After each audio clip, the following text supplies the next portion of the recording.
All right, so this is our presentation today on the use of futsal and analytics to um, applied to coaching soccer, football, and we call it the art, or football, the art of winning a random game, right?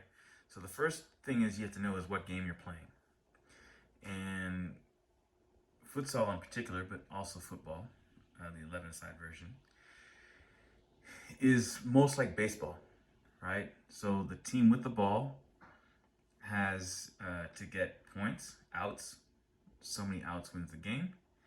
But what's being tallied is the counterattacks, whether it's small ball and putting men on bases, or the big home run ball.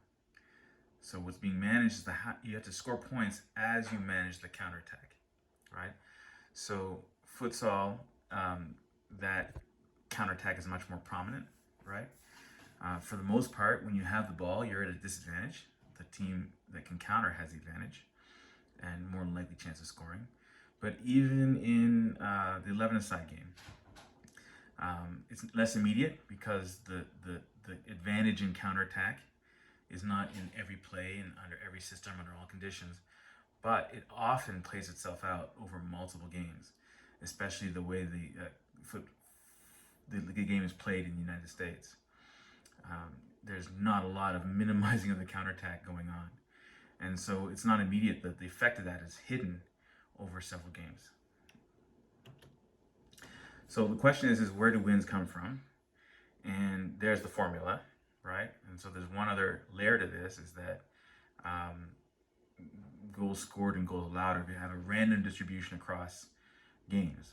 So you're going to win a certain percentage of games, you're expected to, but there's also a distribution, also a Poisson distribution, a random distribution of goals and goals allowed. So most teams with the same number of goals and goals allowed will fit within a certain deviation of the expected win percentage, but there'll be outliers as well.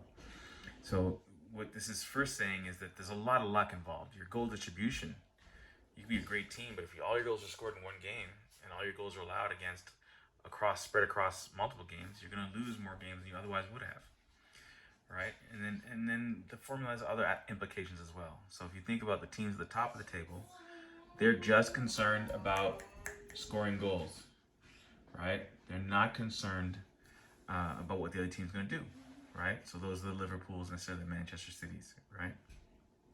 They play in some respects very one-dimensionally. And then you get the teams at the lower end of the table,